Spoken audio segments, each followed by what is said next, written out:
এটি বাদামতলীর কলার আড়ত।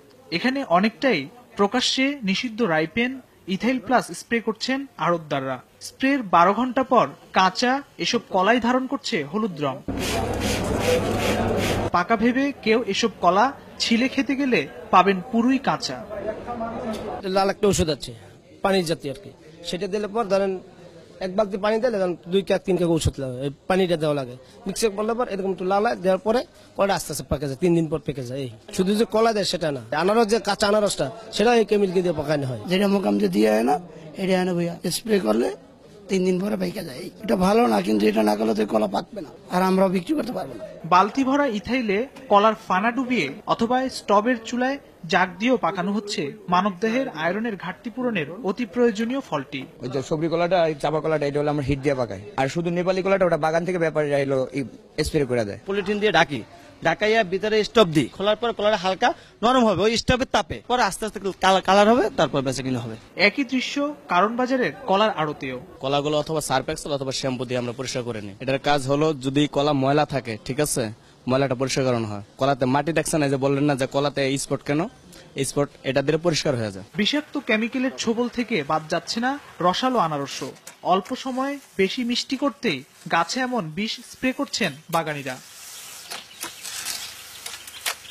ফল পাকানোর নিষিদ্ধ এসব রাসায়নিক আসে কোত্থেকে? খোঁজ নিয়ে জানা গেল গুলিস্তানে কৃষি পণ্য বিক্রয়কারী দোকানগুলোতে অবাধে বিক্রয় হচ্ছে রাইপেন কার্বাইড।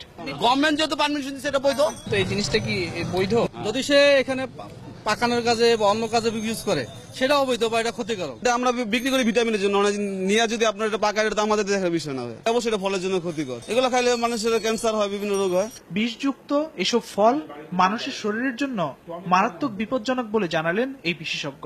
না পাকা অবস্থাতেই এটাকে গাছ থেকে পেরিয়ে আনা হলো, তখন এর মধ্যে যারা অসাধু ব্যবসায়ীরা এর ফিল দিচ্ছে, রাইপেন দিচ্ছে বা ক্যালসিয়াম কার্বনেট দিচ্ছে, এই ফলগুলো খাওয়ার ফলে পাকস্থলীতে অ্যাসিড সিক্রেশনটা বেড়ে যাবে, আলসার প্রবলেম তৈরি হওয়া। এইটা দীর্ঘদিন ধরে যদি চলতে থাকে, পাকস্থলীতে যদি কোনো ক্ষত থাকে, সেই ক্ষতটা আরো বেড়ে যাবে এবং ওখান থেকে ক্যান্সারও হতে পারে। ফলে নিষিদ্ধ রাসায়নিকের স্প্রে ঠেকাতে কৃষি অধিদপ্তরকে আরো তৎপর হওয়ার আহ্বান জানালেন নিরাপদ খাদ্য কর্তৃপক্ষের চেয়ারম্যান। যে আমাদের চাষি ভাইদের আগ্রহ সচেতনতা কম থাকে, যার জন্য তারা সবসময় কি পরিমাণ দিতে হবে, কখন দিতে হবে, কতবার দিতে হবে, এই ব্যাপারে তারা সচেতন না থাকায় এখানে একটু অপব্যবহার হয়। কারণ কীটনাশক মাটি থেকে ফলে যায়, সেটা আমাদের দেহে আসতে পারে। তারা লাইসেন্স প্রাপ্ত কিনা, কারণ ব্যবসা করতে গেলে তাদের লাইসেন্স থাকতে হবে এবং লাইসেন্স থাকতে গেলে আমরা তাদেরকে পরিবীক্ষণের আওতায় আনতে পারি। বিষমুক্ত ফল সরবরাহে